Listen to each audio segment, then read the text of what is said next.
Okay. So today is the flipped discussion or review on insect development. Jeff's kind of coming in at an odd lecture. Why do you guys think this lecture would be important in like a biotechnology class? Like, why would this is not a developmental biology class. Why would I spend a lecture talking about like insect development or animal development? Because it relates to, methods and when you use those methods. What methods and what are you talking about precisely? Like if you were wanting to insert a gene, for example, and you want it in the germline, you would want to do it before the blastophore. Yeah, okay, that's exactly right. So I'm using insect development because we know a lot about Drosophila development. So Drosophila development is like a great model for animal development in general. Obviously, like animals, vertebrates are going to be a little bit different than invertebrates. But Drosophila development is a good example for just like understanding the basic processes of how animal organisms develop, okay? And just like Elijah said, when you're going to make some kind of a transgenic animal, so if you're talking about like a transgenic insect or a transgenic pig or a mouse or whatever, like there's a point at which in development it's too far. It's too like far developed to start that process. So if you don't sort of like understand what's happening and the timeline of development, you're not going to understand when these processes are occurring to insert like transgenic DNA and get it incorporated into what becomes the germline. So I use this as a model. Okay. So in general, what do you guys remember about the process? What like strikes you about like the order of events? Like what's happening in sort of development? What's controlling it? What type of molecules?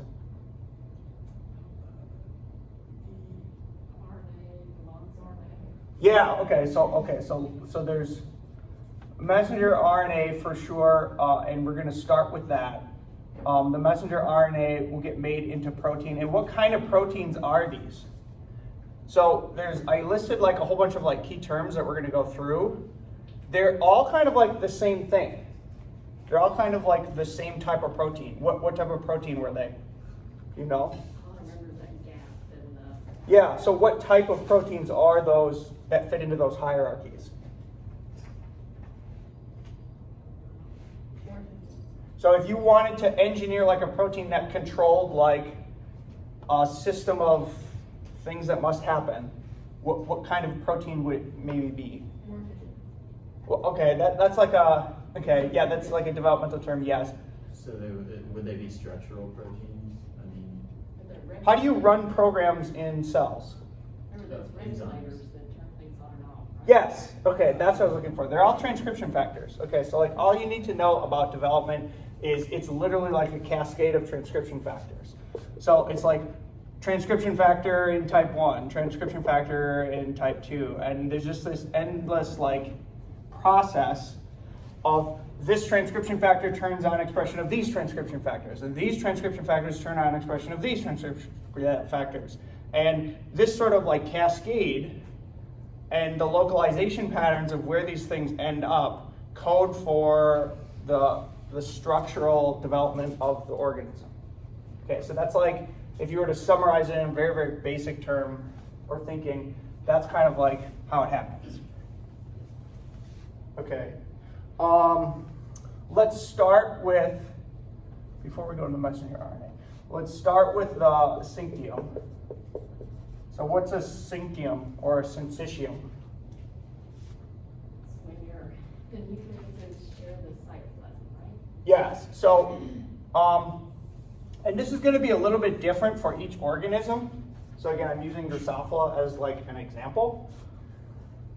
In Drosophila, what's happening is this, in the very, very early stages of development, it's not cells that are dividing, okay? It's nuclei that are dividing. And the egg is like one giant cell, and they all share cytoplasm. So it'll start with, right, like the sperm comes in, you'll get the chromosomes from the dad, and they'll combine with the chromosomes from the mom, and this would be like one nuclei, and then it will divide and be two nuclei, and it'll just start replicating nuclei. But they're not cellularized at this point, meaning they don't all have cellular membranes. So they're not separated. It's just a syncytia. Okay, so that's like an important thing to understand. Why is that important for the first like setup of, or I should say, what's the first thing that needs to get determined in the embryo? Posterior. Yeah, you say posterior? Yeah, that's the first thing that needs to happen is the egg needs to decide, okay, what is posterior and what is anterior. It needs to like decide that. And so one of the reasons why having a syncytium is important mechanistically is because you need the factors to be able to localize to create these gradients. So there's certain factors that get localized at the posterior end. And if there were a bunch of cells separated by membranes, nothing can diffuse in that or get moved or transported to that direction. Does that make sense? Like, you don't want walls blocking sort of a development of gradients in a big giant egg. Does that make sense? Okay, so let's talk about how this process first gets set up. So before I go to that, let me say one more thing about this syncytium. You need, if you're gonna make a transgenic animal or a transgenic insect specifically, whatever you're gonna deliver, so the DNA that you're gonna deliver, usually you will like microinject, you need to deliver that genetic material when the syncytium is still like shared, when all the cytoplasm is shared, because you're gonna inject. Imagine physically what's happening here. You're going to take a needle. Imagine you have a transposon system. You have your two plasmids, your helper, your donor. You're going to blast these into the cell with a little like burst of pressure. It's going to shoot them in, and there's going to be a bunch of copies of these, okay? And they need to be able, where do you want them to go? Where do you want them to end up, I should say? Germline. In the germline. So if they can't like diffuse, they need to like get right here, okay? So if they can't diffuse, you're not gonna hit the germline. So you can imagine later in development, if this was an egg that had gone through the process of cellularization, okay, and you inject, you're gonna hit like a couple cells that are gonna hold all your plasmids. And these cells, whatever they become, might become transgenic, but the whole organism isn't going to be transgenic because you haven't hit what is the germline. Does that make sense? So this is like the major reason why this lecture is kind of important. Okay. So let me move this egg down. If this is the egg, so the egg gets made, and the anterior-posterior axis is already defined when it's laid. So it's already defined in the mom's ovary. So if this is an ovary, in the lecture I talked about there's a stem cell niche. The stem cells like replicate, and they're all linked. And eventually down the line, you produce an egg, okay? And the egg is surrounded by, what are these cells called? The follicle cells are the somatic cells that even surround these ones. What are these ones that are real close to the egg? The nurse cells. Okay, and the function of the nurse cells is what? It's a good way to think of it, yeah, to take care of the egg, but more so like they're like giant factories that produce the morphogens, or as we talk about, the messenger RNA. So the first genes, or as we should say transcripts, The first transcripts that get loaded into the embryo that define the posterior and the anterior axis are called maternal effect genes. Okay. And in the lecture, I drew it out. The nurse cells are making these messenger RNAs, and they're literally like pumping them into the cell. Okay. So if they're pumping them into the egg, how do they know where to go? So what I was saying is these messenger RNAs, they somehow figure out like how to get to the posterior end. And the presence of them on the posterior end is what defines the posterior end. How do they get there? How do they know where to go?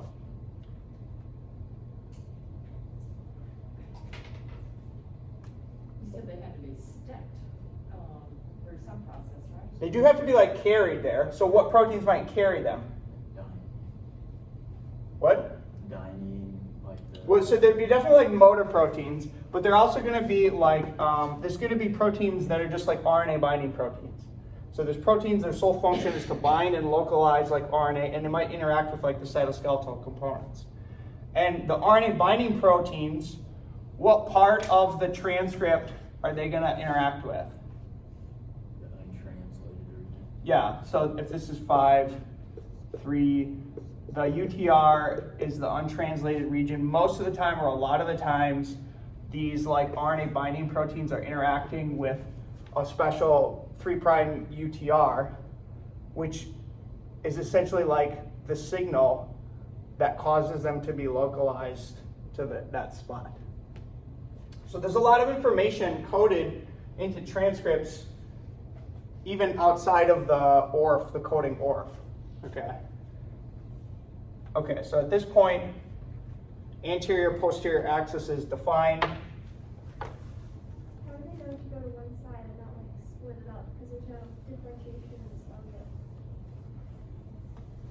How do they know? Okay, so redraw it. Like how do some, How do they know, like, oh, I gotta go there and not there? how do they not split up? I would imagine there's some kind of cytoskeletal organization underneath that, like, So it's you could imagine. Here's okay. So I don't know, but I'm gonna guess. This could be one logical scenario under which this could happen. So cytoskeletal components have like a directionality, and some certain motor proteins can only walk in like one direction. Okay, so you can imagine if you strung some cytoskeletal elements in a polar fashion, where if this end is like a minus end and this end is like a plus end, those RNA binding proteins would know to walk it up towards the plus end. That might be how it works. You'd have to fact check that, like that's a hypothesis. But it'd be something like that. There'd be some kind of component that directs their movement to the posterior end. Good question. So, I had a question actually. Okay. So in the lecture, you said that these maternal effect genes can affect embryo development even if the embryo doesn't carry the gene. Yeah. Is that just because? Well, okay, that's a good question, and that's the definition of a maternal effect gene. Is it's a gene where it doesn't matter what phenotype this egg has. The phenotype that's driving what maternal effect genes get transplanted is the phenotype of the mom, because it's the nurse cells. There isn't even a father's chromosome there yet, right? It's not even there. So the only genes that are driving the maternal effect genes are from mom's nurse cells, which are pumping in that. Does that make sense? Yeah. Did that answer your question? Yeah, so I guess there's a certain amount of early development genes that are just there. Yeah. From the mom, and that's why they can potentially get expressed. Yes, Okay. exactly. And their purpose is to define posterior anterior axis of an egg. And if they weren't there, the embryo wouldn't develop. So like there'd be strong selective pressure to like favor productive development. Okay. As a recap, what was the one example I gave of maternal effect genes that we've covered before in the class?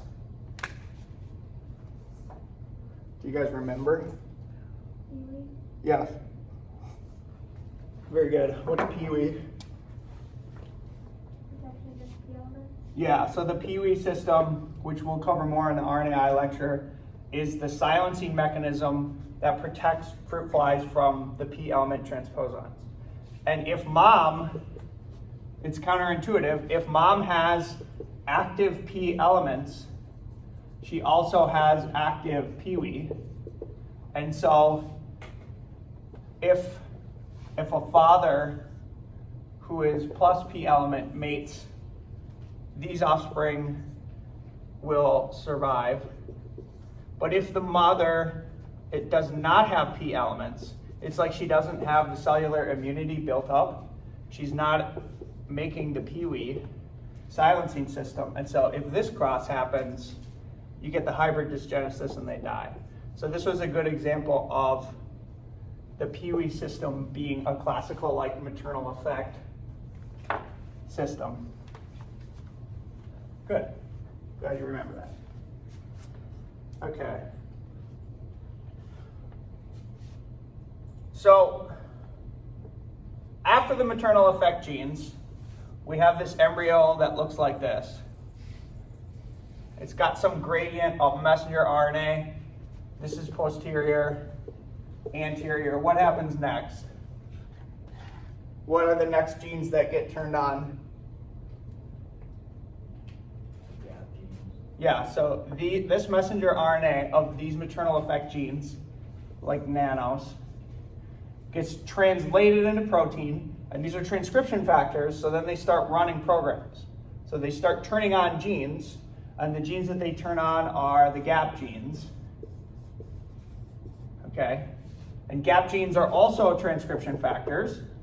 So then the next thing that happens is the gap genes, based on like the presence of where these things get turned on, gap genes start getting synthesized, and the next sort of pattern that gets produced is something that looks like this. So it starts to like chunkify the embryo. Now we not only have like a posterior and an anterior, but we kind of have like a head, a thorax, and an abdomen. So it starts to chunkify the embryo. Okay, and then what gets turned on next? The gap genes will turn on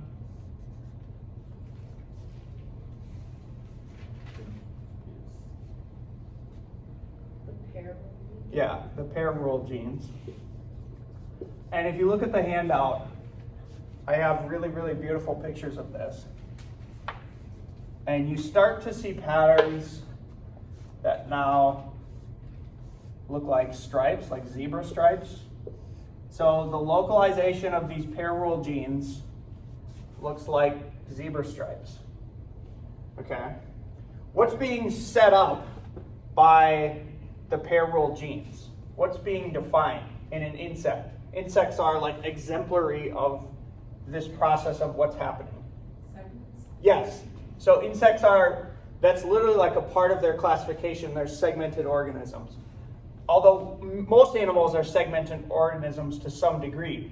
But the pair rule genes are starting to define segments. And in insects, it's particularly prominent, right? So there's certain segments that are going to make up the segments of the thorax. And the head is actually a fusion of a few segments, okay? And then there's segments in an abdomen, okay? So the pair rule genes set up the segments, and that's these. If you look at these pictures in the handout, you see these beautiful localization patterns of the pair rule genes. Okay, a couple things to talk about right when this happens is after the pair rule genes are set, you get this process that happens, which is Blastoderm Formation. I usually put something like this on the test. So I will put on the test, I'm helping you out here, I will put like, what's the order of genes that like define Drosophila development? And you'll go through these like key points And I'll be like, what do these do? What do those do? Blastoderm formation is another one of these key terms. So at this point in the embryo's development, you get blastoderm formation, which is what? No, that's not yet. Good thinking, though. I can tell you watched the lecture. Something around the cells, right? Yeah, the cells actually form cells now. So it's no longer a syncytium. The blastoderm formation is when the cells actually like get membranes. Now it's like, at this point, it's too late to microinject something and expect it to hit the germline, unless you're like really good and you can like pinpoint the pole cells. Okay. But once the blastoderm forms, that's the definition of like the cells are cellularized. They're closed off. And there's no longer just like free diffusion.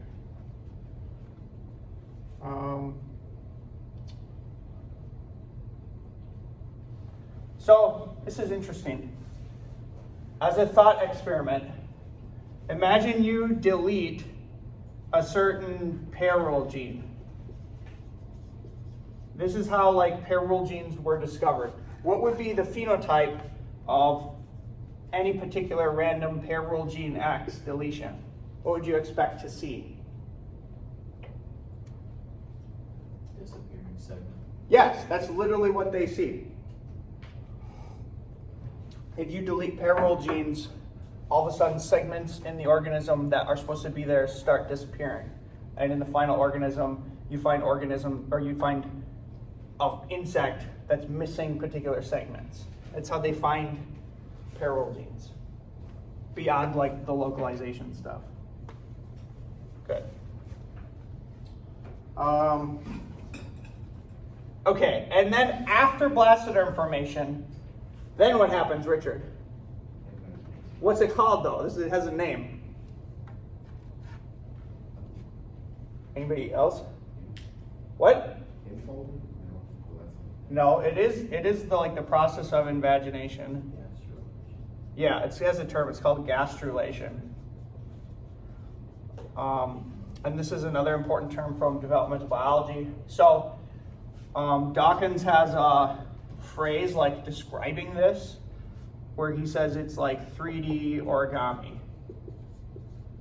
And that's a good like visualization for what's happening in development. Essentially what happens is at some point there's like an invagination, and you can imagine if you just take a piece of paper and you start folding it, that's what's starting to happen, is you're starting to fold cells in on themselves through the process of gastrulation. And what comes out of that? What's created after gastrulation? Cell layers. Yeah, so there's the 3 cell layers, which are like the mesoderm, the endoderm, and the ectoderm. So like exoskeleton, where you're going to find cells that synthesize exoskeleton. What? Ectoderm. In the ectoderm. So like the outside cells become the things that make the outside. The inside cells, the endoderm, become the things that become the inside. And then the mesoderm is like in between those layers. So it's literally like folds in on itself and it starts folding. That's gastrulation. Okay. After the payroll genes are also transcription factors, okay? And they turn on what? Segment polarity. Yes, the segment polarity genes. And they define what? The head and the tail of the segment. Yeah, kind of like the anterior and posterior within a segment. So like the left and the right of a segment. So you'll see these, they'll also have a striped pattern, but it'll be like finer. It'll be like within the segments, and it'll be showing, okay, this is the right side of the segment, this is the left side of the segment. Okay. So those are the segment polarity genes. Then what happens? Homeotic genes. Yes. Okay, so then the last thing that happens is, we call these the Hox genes, or the homeotic genes.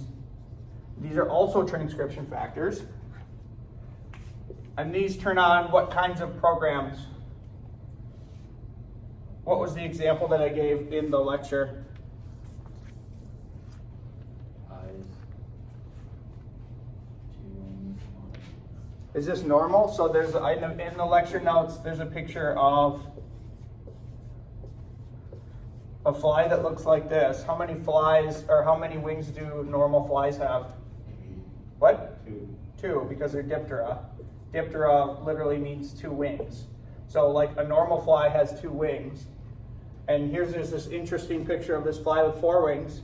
And it's a single point mutation that causes this. It's a single mutant that essentially like affects a Hox gene. So these were discovered as genes that get turned on to like build specific things. So I think you said eye, that's true. Like there's gonna be like a Hox gene that's gonna turn on like an eye. And there's gonna be Hox genes that turn on like develop a wing, or develop a leg, or develop a face part like a mandible. There's Hox genes for those. So that's literally what I mean when I kind of use that abstraction when I say these are transcription factors that like turn on programs that the cell runs to develop specific things. And if you just impact a single gene, you can impact a whole structure downstream.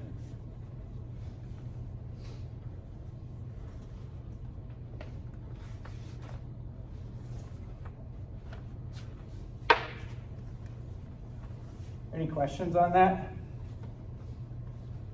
So Blastoderm Formation happens after the parallel genes? Now you're pushing me to the limits of my knowledge. If you're talking like order, I looked it up this morning, and what I looked up this morning said parallel genes get made, and then it said Blastoderm forms and gastrulation happens. And that kind of makes sense because you could imagine that the pair rule gene or the segment polarity genes,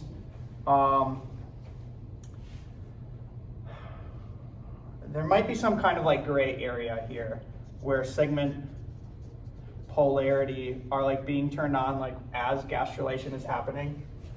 But by the time the Hox genes are turned on, it's already gastrulated. So I would say there might be some ambiguity here, some gray in when things are getting turned on. But in general, like this would be the trajectory. I won't hold you to that level of detail, but you do want to know blastoderm happens and then gastrulation happens. Those are kind of like developmental terms. And then you want to know like the order that the transcription factors get turned on. Okay, good question. Okay, here's a cool question we can explore.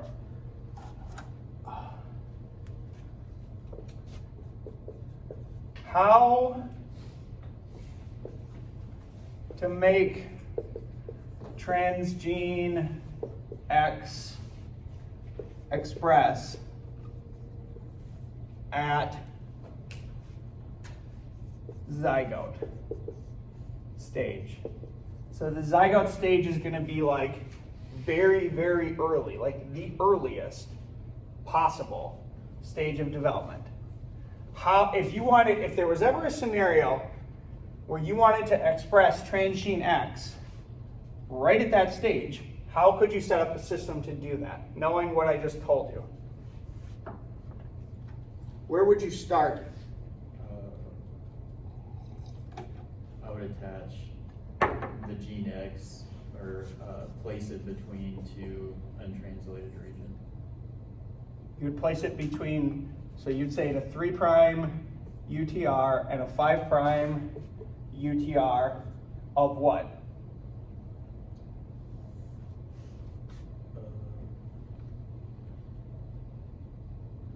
It's a good start. Yeah, okay, so what? A maternal effect gene? Yeah, so you could take like a maternal effect gene like nanos. You could take the nanos 5' and the nanos 3'. You could clone your gene X in the middle. Is that enough? When is this going to get turned on? Does it even have an on switch? It does? No. What's going to signal for the RNA polymerase to come onto this construct? The,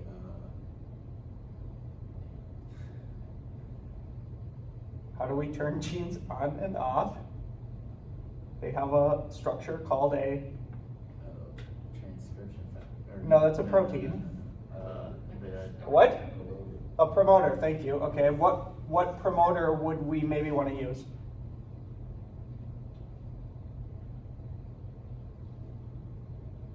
out of anything, Yeah, like we can pick any promoter. black L. Lac L is a, okay, let's That would explore, be- let's explore this, okay?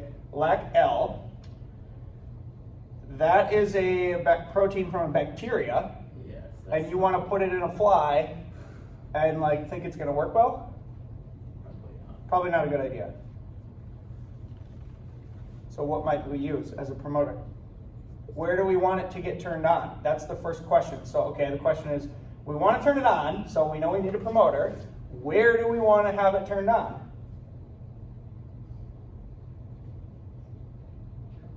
What? Yeah, because like if we turn it, imagine, so remember, here's the ovary, here's the germ cells. If we turn it on here, it's going to get made. And these are all germline. Germline promoters will run through, like, it depends on the promoter, but typically they'll run through the later stages of oogenesis. So you'll be stockpiling this transcript in the germline, and the germline literally becomes the egg. Okay. What would be probably even like imagine, now knowing you're on the right track, like what might even be like a better promoter? How could you figure out like what's the best promoter? Maybe the sperm or the fertilization, right? So one thing you could do in experimental pipelines that we've discussed, maybe you want to run like an RNA-seq. So we're going to sequence all the RNAs that are made in nurse cells, right? Because nurse cells are like the factories that are like pumping stuff into the egg. Let's do like an RNA-seq of nurse cells. Let's find the most abundant transcript made in the nurse cells. Let's take that promoter and put it here. Let's just call it like nurse power. That's one way we could do it. One of the genes that works well is nanos. So I was surprised nobody just said like nanos, because that's like a common maternal effect gene. But yeah, this would be a good, what? Could you use just like any housekeeping gene? Yeah, that's common. There's people will use the actin promoter, but the problem with that, so actin would be a good one because nurse cells, you can bet they are producing actin. What's the problem with using like an actin? What's the problem with that? So if I just put actin, that'll work, okay? That will make this thing in the germline and in the nurse cells, and it will get pumped into the egg because it's got the nanos UTR. But why is that not so optimal? Because it's bulky, or it'll basically shut off activation of the gene. No, it won't shut it off. It'll pump it on.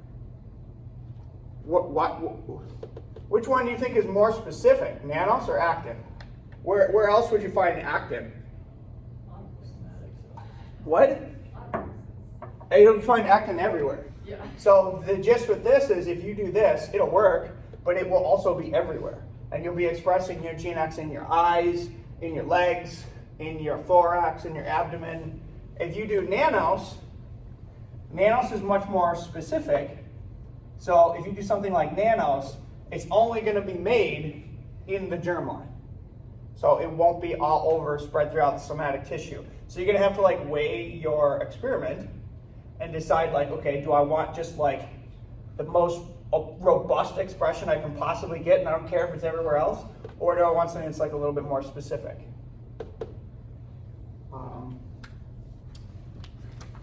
Okay.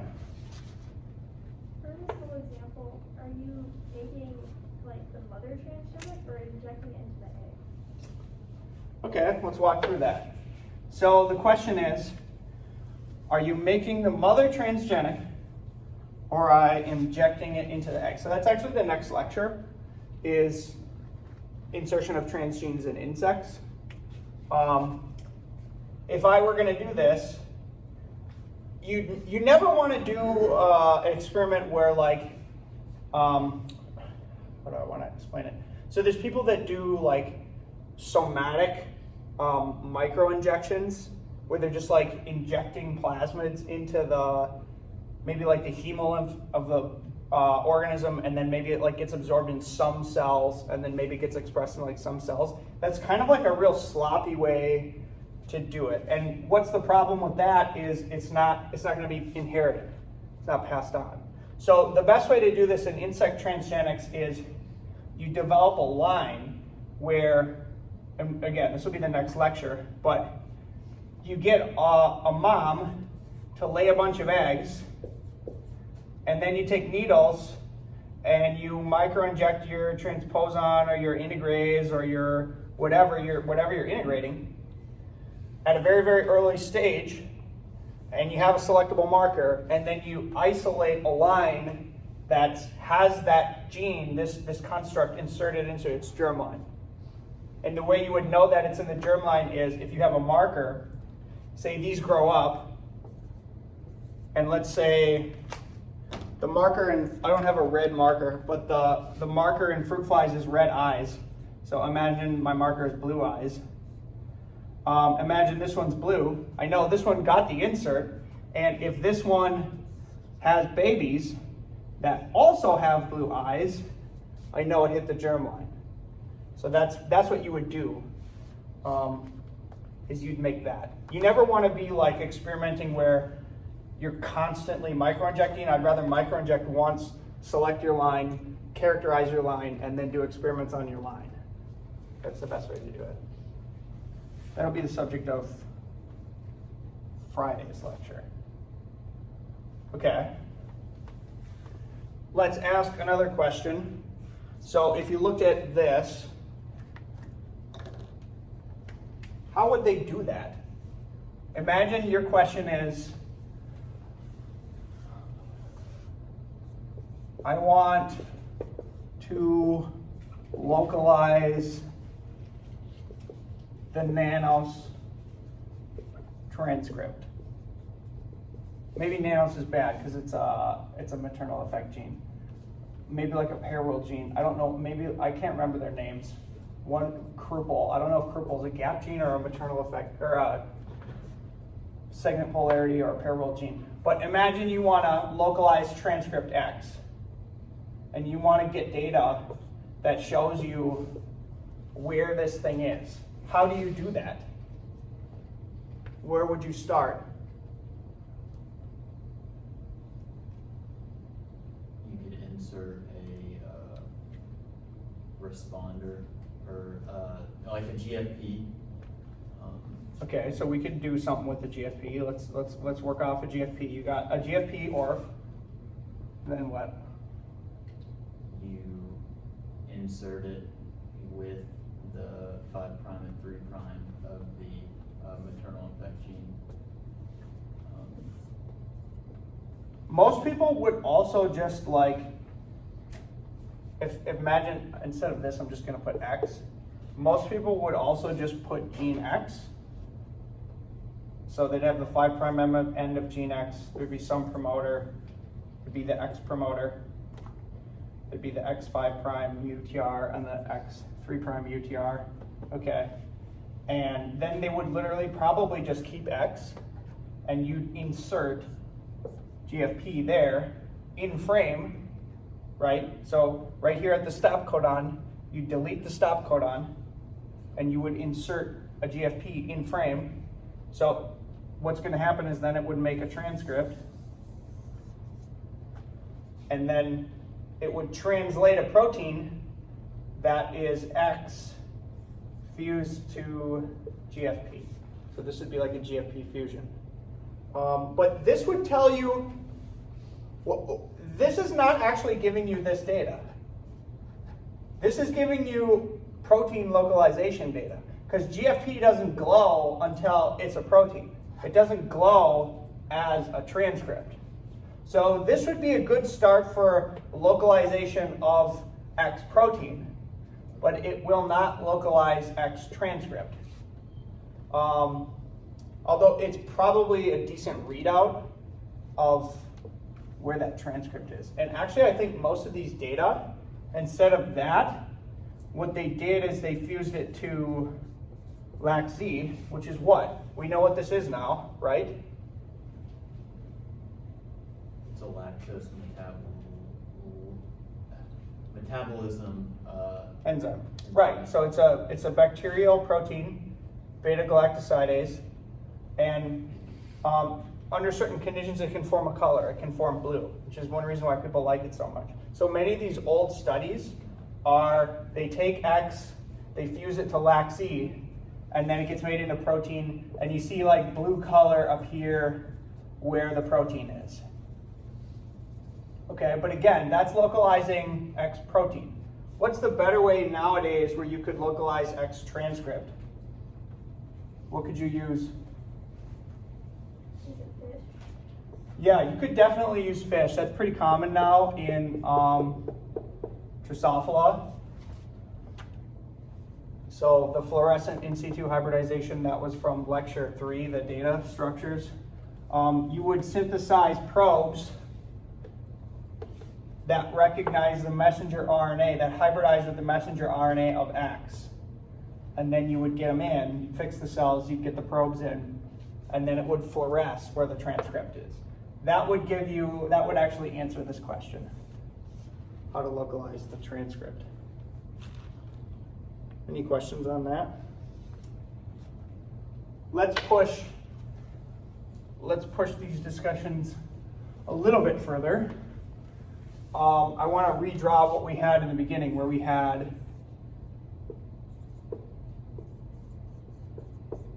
the 3' nanos UTR, the nanos promoter, some kind of a 5' nanos UTR, and then we put gene X. This was expressed gene X in early development at like a zygote stage. How would we actually build this construct?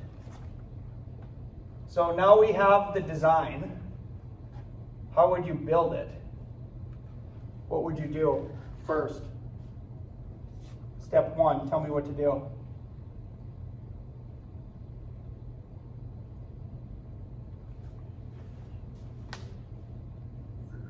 Oh no. So I mean, I feel like to actually insert the gene, there could be several ways you could. Well, what would be step 1?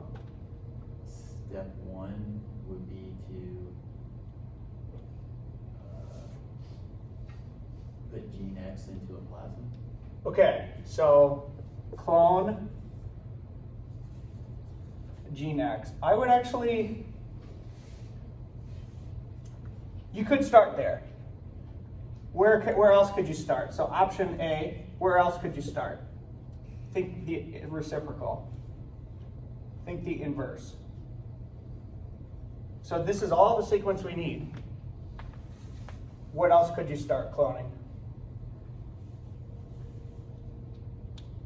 Oh, cloning. So here's the deal. If you do this, if you clone gene X, then you have to do an insertion here and another insertion here. I'm thinking of what would be faster. Would it be faster to do that, or would it be faster to clone nanos, the whole thing? That's one cloning reaction. And then how could you get the, so if this is the promoter 5', 3', you're going to need to get rid of the ORF.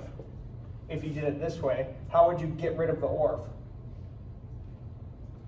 What could you use in our repertoire of things that I've discussed? Homologous recombination, or It's not what I'm thinking. slim. Yeah, you could use like a slim reaction. The slim reaction, you could just design the primers to delete the ORF. So you delete this, and you could insert some restriction sites.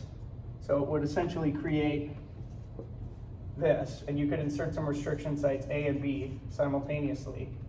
And then you could clone gene X into there as step 3, as an insertion. Would this be more steps or less steps? In this case, you'd have to clone gene X, step 1, clone this, step 3, clone this, step 4. I guess it'd be similar amount of work, although I'd go with this. So with that, step 3, using restriction enzyme sites, that doesn't matter because we already know that it's going into the germline. Like we're gonna micro-inject that. What do you mean it doesn't matter? So using restriction enzyme sites, like You're wondering, like, could they cause a problem? yes. Sure, like what kind of problem might they cause?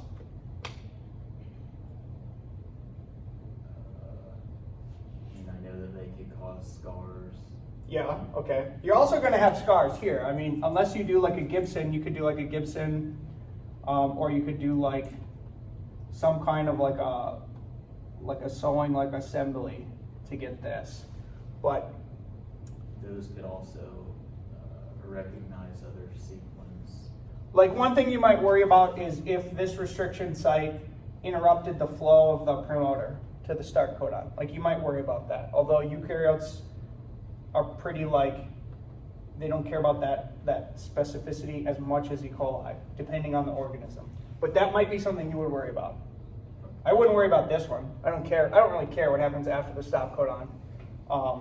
And maybe it would affect the 3' UTR, but probably unlikely. This one maybe would give you some kind of an issue.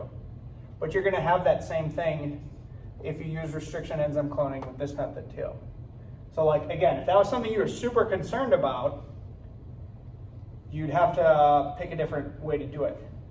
You'd have to pick like one of the scarless methods that we talked about. But this would be a start of how you would build this construct. And then once you have the construct built, okay, so you'd screen it, you'd Sanger sequence it, make sure it's perfect. It'd be on a plasmid. It'd be on some plasmid X.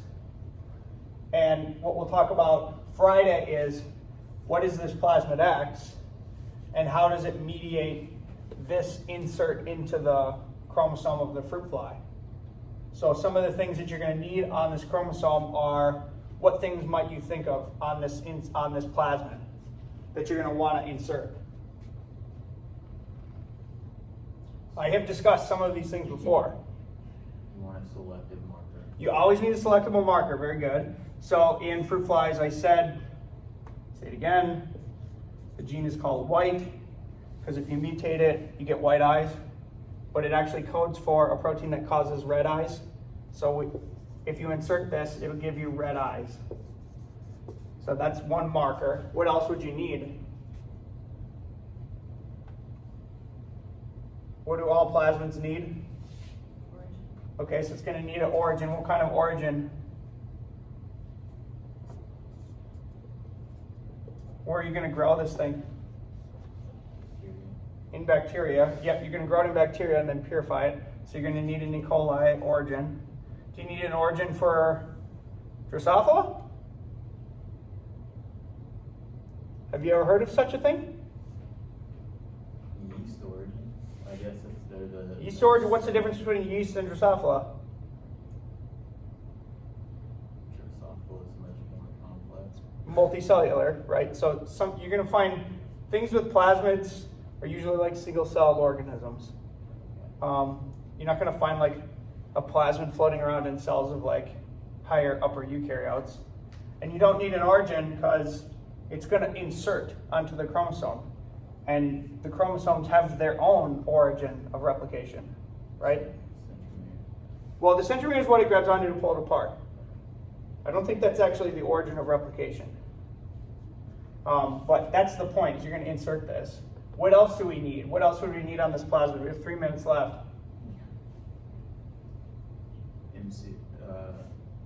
multi-cloning site? If you're going to clone this in with restriction enzymes, you would need the multi-cloning site, some kind of multi-cloning site.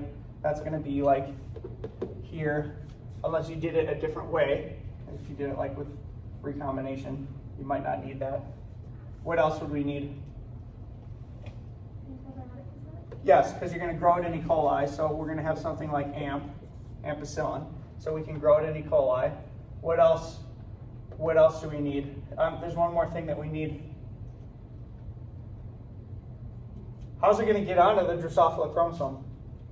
How's it going to like insert?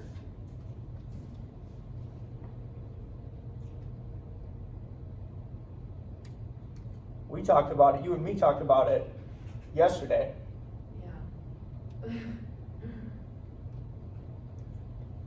Yeah. So think about like how does lambda, so we had a whole lecture on like lambda recombinating, how does the lambda virus insert its chromosome into the genome? What is it like use? Reverse transcriptase with integrase. There's an integrase, yes. An integrase catalyzes recombination of what sites? What are they called? So remember like the ATTB and the ATTP, right? So typically there would be an ATTB site, and then on the Drosophila chromosome, you have inserted prior ATT. I don't know if it's reciprocal. It could be the reciprocal PB, but ATT sites, which are like matching, like lock and keys. And then you just you could microinject this with the integrase, and the integrase would grab this, and just recombine it and pop it in. Or if you did it with a transposon, you would need flanking transposon sites. So if you did it with the P element, you would need P element recognition sites, and then you'd have to also inject it with a helper, which would have the transposase, the P element transposase, and it would grab it and pop it in. Okay, that's it. We'll talk more about that Friday. Any questions? Thank you.